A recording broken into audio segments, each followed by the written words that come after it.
Hello, this is David G. Hartwell. I'm a senior editor at Tor and Forge Books in New York. I've been editing science fiction since 1970. I've edited a lot of people over the course of my career, but I'm pleased to also be the editor of Paul Levinson. I edited his first novel, The Silk Code, and I edited his most recent novel, The Plot to Save Socrates, and all the books in between. Author Paul Levinson. I'm Paul Levinson. This is Levinson News Clips with a review of Lost, the Season 6 two-hour premiere, which I thought was just superb, especially because of the alternate reality LAX half, which was about as fine an alternate reality construction as I've seen on screen. But first, just how did this come about? Well, the H-bomb that Juliet set off at the end of last season was the cause. This is what Jack wanted. But of course, it didn't work out quite the way Jack, who got this notion from Faraday, expected. Because instead of just eliminating the energy pocket which later would cause the first plane, 815, to crash, which started Lost, it seems all those many years ago, this H-bomb blast caused a split in reality, one in which 815 indeed did not crash, and the other in which 815 did indeed crash, just as it did in the Lost series pilot. Now, the idea that an H-bomb can cause reality to split in two may seem strange to you, but it's a chestnut in science fiction. I first came across it years ago in a Superman comic. The Man of Steel tries to contain an H-bomb explosion, but although the bomb is contained, the suppressed enormous power of the explosion creates two realities with two diverging storylines. Presumably something similar happened on our island. So, one of the two realities has 815 not crashing and landing in LAX. But bear in mind that that reality came into being years earlier, when the H-bomb went off, which was back with Dharma still on the island, Sawyer as LaFleur, etc. And from that instant on, that new reality had an increasing number of small and bigger differences from our original reality in which 815 crashed. Among the differences we see on the plane, Boone left Shannon in Australia. Desmond is sitting next to Jack on the plane.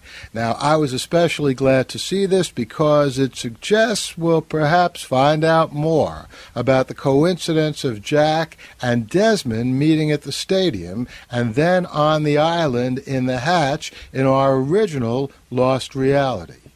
See my essay, Keys to What is Really Going On in Lost, for more on the significance of these and other inexplicable coincidences. You can find the link to that at levinsonnews.mevio.com. But Desmond is nowhere to be seen as the passengers take their seats for the landing. Meanwhile, Charlie tries to commit suicide on the plane, and Locke later claims he did go for the walkabout in Australia. All of these, and who knows how many more differences between the original Lost reality and this new one created by the H-bomb explosion, with the plane not crashing, were caused by that big explosion, and not allowing Dharma and the island to proceed as it originally did. And there also are some great new storylines that are developing, entirely new with our characters in this new reality, as Kate escapes from her martial captor and has some great small interactions with Sawyer, Hurley, and Claire. And Jack and Locke in this new reality also have a wonderful, I found heartwarming exchange in which Jack tells Locke to call him if Locke ever wants a second, more optimistic opinion about his legs. Jin and Sun also have an interesting, if less surprising, new storyline, as Jin gets held at customs for carrying a lot of cash, and Sun keeps up a pretense of speaking no English. And that's just the half of it. Because back on the island, in the other half of this reality split, our characters have indeed crashed on the island twice now, and discovered to their near despair that the H-bomb explosion did not get them off the island after all. Juliet, almost rescued from the bottom of the rubble in the hatch, dies in Sawyer's arms. By the way, the last thing she hints at before she dies is that the H-bomb explosion did work. Miles later says that to Sawyer. Saeed is near death. Jacob tells Hurley to bring Saeed to the temple, where Saeed can be saved, but it seems that Jacob's people only drowned Saeed. I had a feeling he wasn't really dead, and sure enough, he comes back to life at the end. But will he still be Saeed?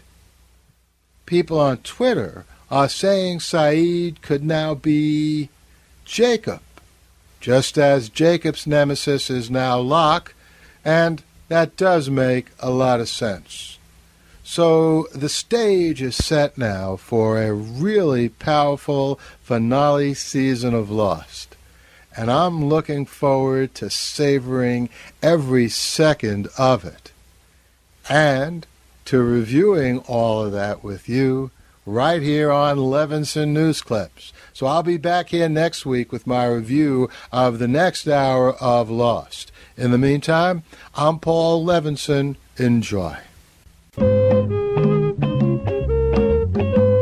Levinson Silk Code, about an ancient biotech war raging on in secret for centuries. Oh, hey, I just wanted to welcome a brand new sponsor to Levinson News Clips. 236 eHarmony members get married every day in the United States as a result of eHarmony's sophisticated method of matching people. There was all kinds of scientific cross-referencing, and eHarmony.com has a special offer for listeners of Levinson News Clips.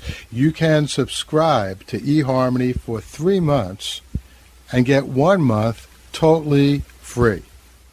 And the way you do this is you log on to eHarmony.com, eHarmony.com, and when you're filling out your membership application form, you will have a place to put in a special code for a discount.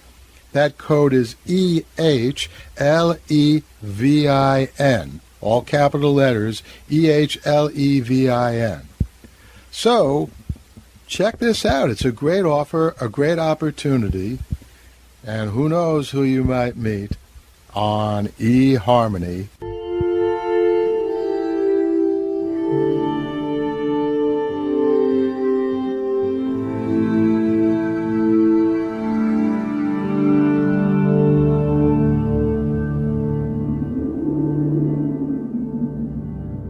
Athens, 2042 AD.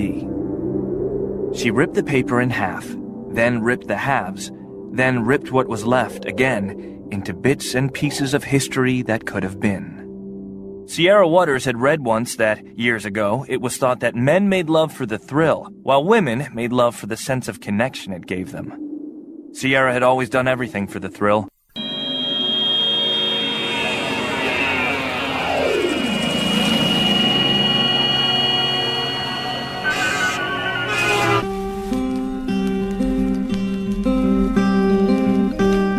Entertainment Weekly says the plot to save Socrates is challenging fun. The New York Daily News says it's a Da Vinci-esque thriller. And Curled Up with a Good Book says Sierra Waters is sexy as hell. You can find out more about The Plot to Save Socrates by Paul Levinson at theplot2savesocrates.com.